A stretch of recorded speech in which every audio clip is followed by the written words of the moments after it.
This is a second report on, I finished the book, um, the,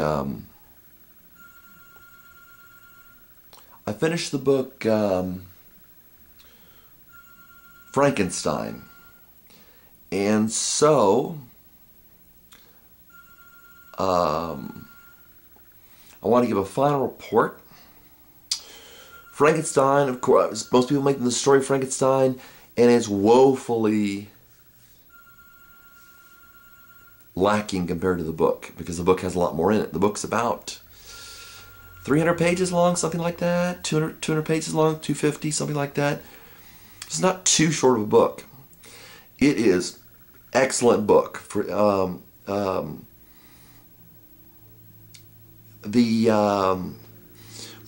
the way I'd assess it, and without quoting it,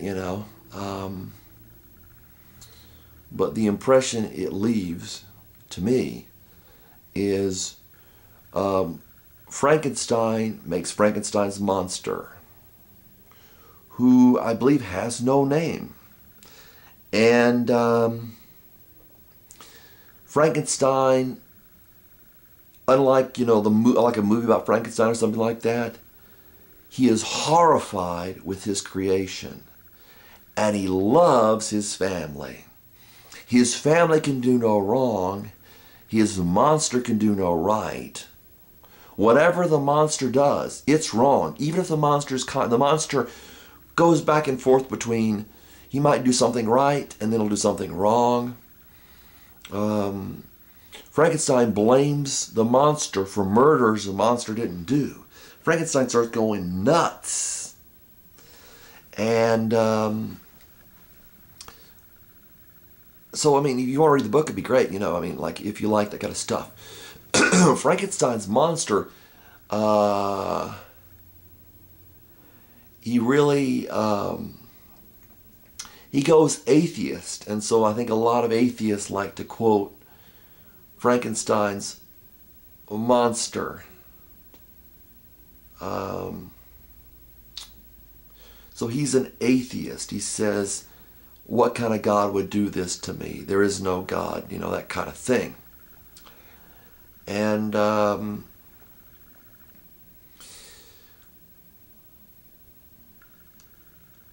Frankenstein's monster, what Frankenstein's monster really is, see, his family can do no wrong.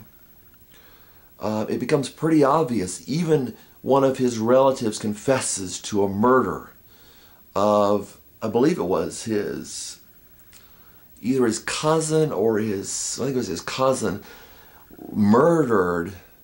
And when the evidence was there, she admitted to murdering his brother. I believe it was his brother.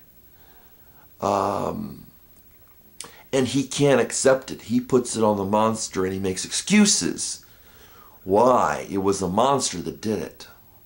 What happens is Frankenstein's monster and Frankenstein divide. Frankenstein starts going crazy, and he blames himself for making the monster, but he doesn't blame himself for the deeds the monster does. Frankenstein starts to split, and what he calls himself is kind of his good side. The monster is his bad side. And there's the reason to believe from the book that the monster doesn't even exist. That he has made up the monster in order to deal with this personality split, or this psychological split, that he cannot deal with his evil family. His family turns out to be evil. They say all the right things, and they act overtly the right way. And the monster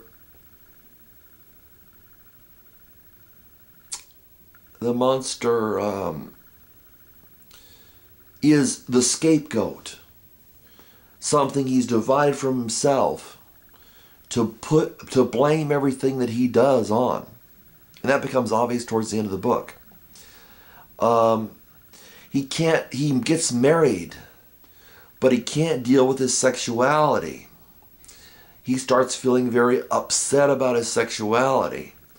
So the monster says to him, this imaginary monster pretty much, that he's going to be there on his wedding night.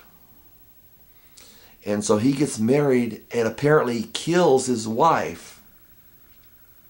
And he starts going into hysterics, blaming the monster, blaming himself for not preventing the monster from doing what the monster does. He feels that sexuality is a dirty thing. Actually, his wife feels the same way. That that sexuality is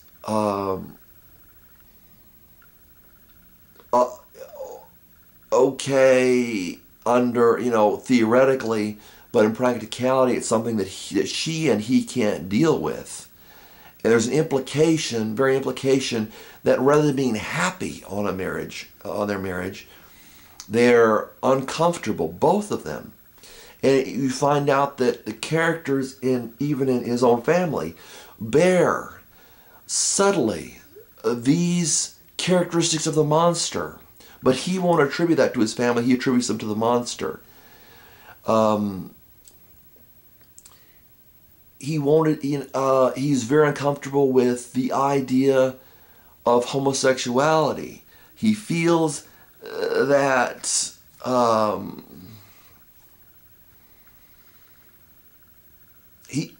I think he's afraid that he's homosexual, that his wife is homosexual or bisexual, and he's bisexual, and it makes him feel very uncomfortable with his wife, and they are sad rather than happy, and he can't deal with this whole. The monster kind of represents not just evil, but just kind of everything that is considered evil by society that he feels embarrassed about. That's what the monster is.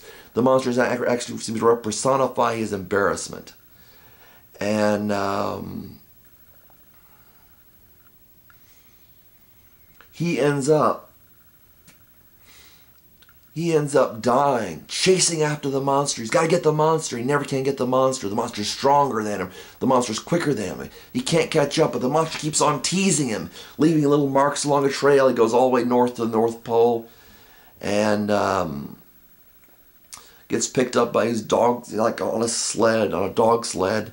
He gets picked up by this other guy who wants to follow the monster too, to get the monster. And the crew won't let him. They make him turn back. And Frankenstein dies.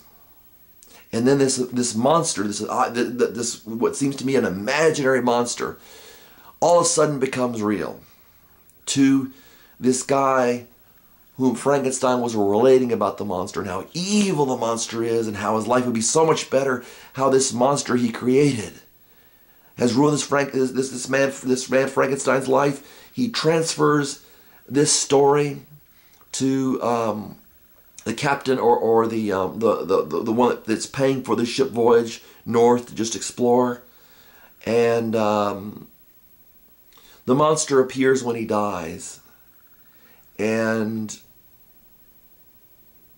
the attitude, all of a sudden the imaginary monster becomes real, and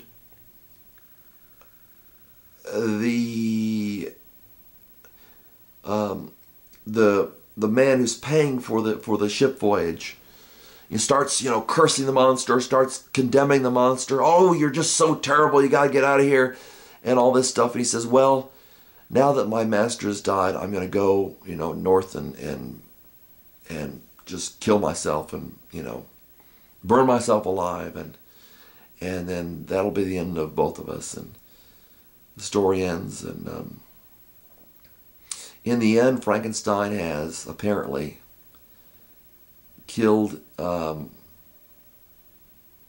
whole series of, he's killed his father, he's killed his wife, he's killed his friend.